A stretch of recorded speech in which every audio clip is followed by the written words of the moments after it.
Hi everyone, my self हर सिंह। मैंने अपना BTech Kanpur university से किया है। बीटेक कंप्लीट होने के बाद मैंने एक कंपनी ज्वाइन की। वहाँ पे 1-1.5 साल जॉब करने के बाद मुझे लगा कि अब मुझे स्विच करना चाहिए, तो मैंने वेरियस प्लेटफॉर्म्स पे अप्लाई करना चालू किया। फिर मैंने पाया कि इनिशियल राउंड्स जो ओए हो रहे थे वहाँ पे टेक्निकल थोड़ा स्ट्रॉन्ग मांग रहे थे, क्योंकि it was for the experience position. फिर मैंने सर्च किया कि डीएसए के क्लासेस कहाँ पे मुझे मिल सकते हैं ताकि मेरा ओए निकल सके। तो मैंने बहुत सारे ऑनलाइन प्लेटफॉर्म्स देखे, पर फिर मुझे कोडिंग ब्लॉक्स का मेरे एक फ्रेंड ने रेफर किया। कोडिंग ब्लॉक्स का फीडबैक जब मैंने जाना तो उसने कहा था कि बहुत बढ़िया है, तो मैं सेंटर पे गया। वहाँ पे मैंने एडमिशन लिया। मोसिना मैम का एक बैच था डीएसए, उसे ज्वाइन किया।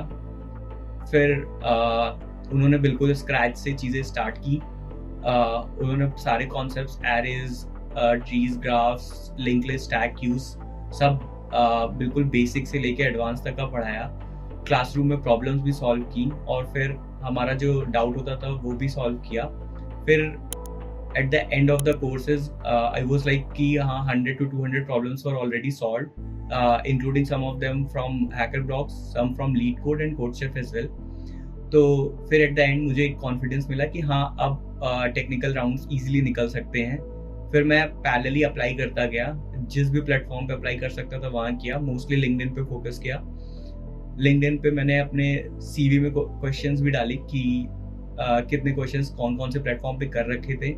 फिर कई इंटरव्यूज हुए जिसमें इनिशियल राउंड निकला, बट लेटर ऑन चीज़ें नहीं हुई। बट ऐसे करते करते I got into the company called Belovis Technologies, which I am working currently. वहाँ पे मुझे काम करते करते 8-9 महीने हो गए हैं, और जितना भी कॉन्सेप्ट्स थे, even those concepts I am using in my current life projects as well. तो अगर मैं बात करूं कि कोर्स से पहले और कोर्स के बाद मुझ में क्या फ़र्क दिखा है, तो उसमें सबसे बड़ा फ़र्क था मेरे कॉन्फिडेंस में, क्योंकि now I was able to solve medium to difficult level problems of LeetCode। मैं कॉन्टेस्ट में बहुत ज़्यादा प्रॉब्लम सॉल्व कर पा रहा था, क्योंकि बेसिक्स मेरे जो थे वो मोसिना मैम ने पूरे क्लियर कर दिए थे।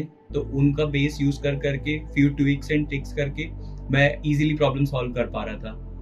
और दूसरी चीज़, मेरी टेक्निकल थिंकिंग एबिलिटी बहुत इंक्रीज हुई थी। पहले मुझे बहुत सारी चीज़ें नहीं पता थी, like hash map, frequency array, bit manipulation और भी बहुत सारी चीज़ें। पर जैसे जैसे मैंने कोर्स में आगे बढ़ा, क्वेश्चन सॉल्व किए, और फिर मुझे लगा कि हाँ, मेरे पास अब टूल्स हैं, इनका यूज़ करके मैं अपनी प्रॉब्लम्स और सॉल्व कर सकता हूँ। So talking about my job search, तो इंटरनली तो मैं डिसाइड कर चुका था कि मुझे स्विच करना है, but due to resume shortlisting and everything मुझे उतनी अपॉर्चुनिटीज़ नहीं मिल रही थी। फिर मैंने अपने रिज्यूमे में जितने भी प्रॉब्लम सॉल्व कर रखे थे क्लासरूम में, उन्हें इंक्लूड किया अलॉन्ग विद द टॉपिक्स, और फिर कुछ प्रोजेक्ट्स एडवांस लेवल को। तो मैंने देखा कि मेरे कॉल्स और फ्रीक्वेंट आ रहे थे रिक्रूटर्स के, और recruiters were showing interest in my LinkedIn profile. तो ऐसे धीरे धीरे करते करते I got various calls from various top recruiters as well, and then finally I had multiple offers from multiple companies. Talking about the classroom courses, so मेरा consistency को लेके थोड़ा फैक्टर था, क्योंकि मैं जॉब भी कर रहा था और मुझे साथ साथ में डीएसए प्रिपरेशन भी करनी थी।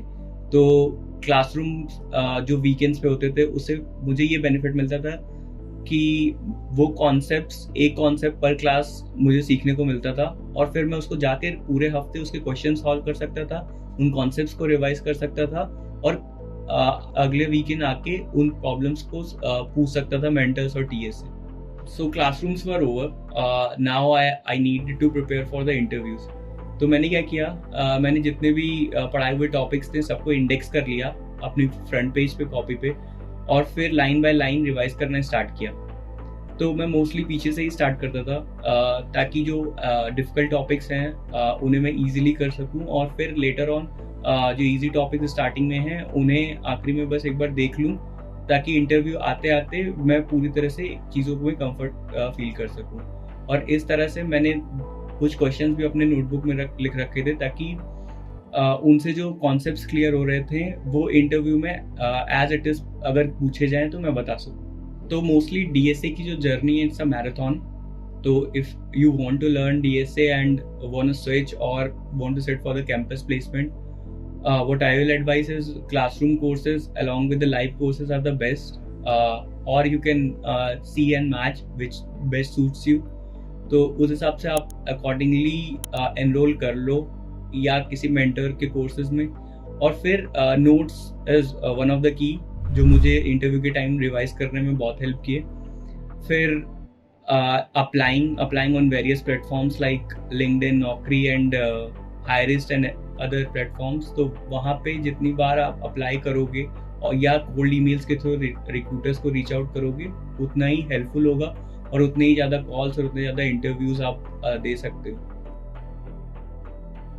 I would rate classroom courses around 9 out of 10 because the concepts and the coding classes are all live and mentor solves all the problem in front of you before the pseudocode is explained and later the code has been done on the laptop. तो मुझे बहुत helpful हुआ उससे। और फिर घर जाके उसको प्रिपेयर करने या वहाँ पे फंसने में कोई ऐसा कुछ था नहीं कि मैं जाके फंस रहा हूँ, क्योंकि वो कोड मेरे सामने रन हुआ था, इवन ड्राई रन हुआ था। और talking about the topic like recursion and graph, तो उन्हें ड्राई रन कर करके कॉल स्टैक बना के मैम ने बहुत अच्छे से चीज़ें एक्सप्लेन की, और ताकि हम जब घर पे जाके उसे रिवाइज करते थे तो it was very easy for us कि हाँ वो सारा कॉन्सेप्ट एक बार में ही आ जाए और हम लोग आगे उसे यूज करके प्रॉब्लम सॉल्व कर सकते। Thank you everyone for watching this video, hope it was insightful for you and don't forget coding मतलब कोडिंग ब्लॉक्स।